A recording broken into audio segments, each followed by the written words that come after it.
জীবন জীবিকার তাগিদে যে মানুষটা একবার ঘর ছেড়ে প্রবাসে পাড়ি দেয়, সে মানুষটাকে ঘরে ফিরতে হয় শুধুমাত্র কয়েক মাসের মেহমান হিসেবে, আবারও চলে যায় দূর প্রবাসে।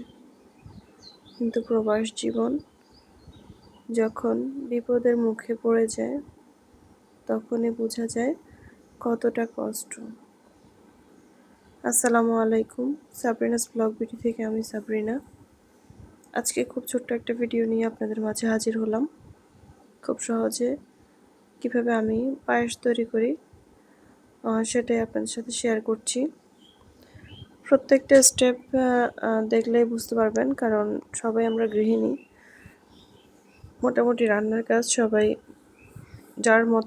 যার মতো করেই পারদর্শী। আমি 1 লিটার দুধ নিয়ে নিয়েছি, আর এখানে 1 মুঠো চাল নিয়ে নিয়েছি।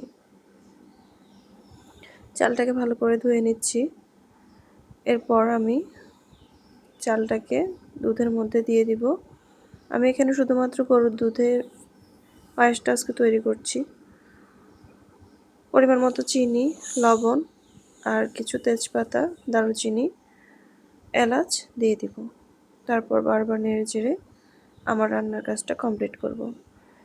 এক্ষেত্রে বারবার নেড়ে চেড়ে দিতে হবে, কেননা তা না হলে কিন্তু নিচে লেগে যাওয়ার সম্ভাবনা বেশি থাকে।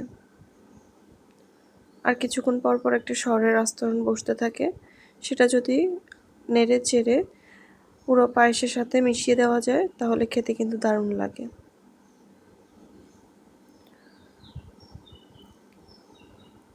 প্রত্যেকটা জিনিস নিয়ে আমাদের অনেক বেশি কল্পনা জল্পনা থাকলেও কিন্তু বাস্তবে সেই জিনিসটাকে আমরা আমাদের কল্পনার মতো করে রূপ দিতে পারি না সব সময়। আল্লাহর পরিকল্পনার কাছে আমাদের পরিকল্পনা কিছুই না। আল্লাহ উত্তম পরিকল্পনাকারী। সবসময় আল্লাহর উপর আমি ভরসা করি, এখনও করছি। আল্লাহ তাআলার অশেষ রহমত থাকবে ইনশাল্লাহ। যখন যেটা ভালো আল্লাহ আমার জীবনে তাই করেছেন, আমি এটা বিশ্বাস করি। এখনও হয়তো তাই করবেন। আপনারা সবাই জানেন বাহিরের অবস্থা এতটা ভালো না, দেশের বাইরের। তার মধ্যে কাতার তো খুব ছোট্ট একটা দেশ, যেখানে আমার হাজবেন্ড আছে। খবরে কিন্তু এখন সব নিউজ একদম প্রকাশ করা হয় না, কিন্তু হামলা বন্ধ হয়নি এখনো। চোখের সামনে যখন মিশেল পড়তে দেখে, তখন তাদের পরিস্থিতি কেমন হয় সেটা একমাত্র যারা সেখানে উপস্থিত আছে তারাই বলতে পারবে। শুনেই অনেক খারাপ লাগতেছে। কতটুকু বা সফলভাবে কাজ করতে পারবো কিংবা এগিয়ে নিয়ে যেতে পারবো জানি না। সবার কাছে দোয়া চাচ্ছি, সবাই একটু দোয়া করবেন। আল্লাহ কখন কার দোয়া কিভাবে কবুল করে জানি না। আমরা সবসময় বলে থাকি যে আমরা হচ্ছে গুনাহগার বান্দা, আমাদের ভুলের কোনো শেষ নাই। তারপরও কখন কার দোয়া কোন দিক থেকে কাজে লাগে আমরা বলতে পারি না। আল্লাহ আমাদের উপর রহমত করুক।